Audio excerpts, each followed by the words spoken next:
స్వామివారి భక్తులందరికీ శుభాకాంక్షలు. తెలంగాణ రాష్ట్ర ప్రభుత్వం ఏర్పడిన తర్వాత స్వామివారి దర్శనం చేసుకోవాలని ప్రయత్నం చేసిన ఎన్నికలు స్థానిక పరిపాలనలో కాస్త సమయం దొరకకపోవడం వల్ల ఈరోజు స్వామివారిని దర్శించుకున్నాం.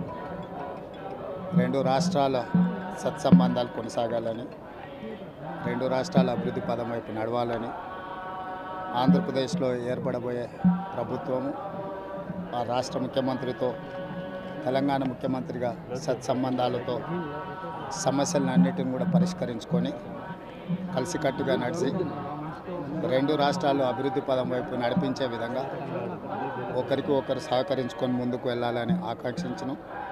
అదేవిధంగా తెలంగాణ రాష్ట్ర ప్రభుత్వం తరఫున కొండ మీద ఒక సత్రం నిర్మాణము, కళ్యాణ మండపం నిర్మించి తెలంగాణ నుంచి వచ్చే భక్తులకే కాకుండా దేశం నలుమూలల నుంచి స్వామివారిని సందర్శించుకునే భక్తులందరికీ కూడా సౌకర్యాలు కల్పించడంలో తెలంగాణ రాష్ట్ర ప్రభుత్వం కూడా భాగస్వామ్యం తీసుకోవాలనుకుంటుంది.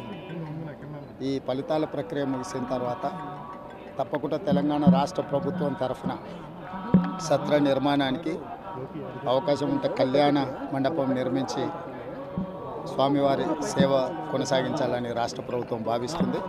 తప్పకుండా తొందరలోనే ఆంధ్రప్రదేశ్ ముఖ్యమంత్రిని కలిసి విజ్ఞప్తి చేసి ఇక్కడ స్వామివారి సేవలో తెలంగాణ రాష్ట్ర ప్రభుత్వం కూడా భాగస్వామ్యం తీసుకోవాలని కోరుకుంటున్నాం.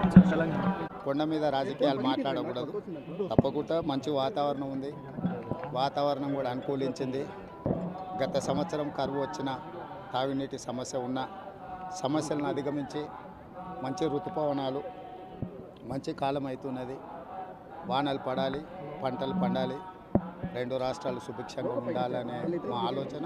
ప్రకృతి కూడా సహకరిస్తుంది. తప్పకుండా పాలకుల మనసులో ఎలాంటి స్వామివారు ఒక ఆలోచన కలిగించి తప్పకుండా ఆ ప్రాంత రైతులకు సహాయం చేసే విధంగా వానలు పడి పంటలు పండుతాయి. మా ప్రభుత్వ కార్యాచరణ కూడా ప్రధానంగా రైతాంగాన్ని ఆదుకొని దేశం యొక్క సంపదను పెంచాలనేది మా ఆలోచన. ఆ విధంగా ముందుకు సాగాలని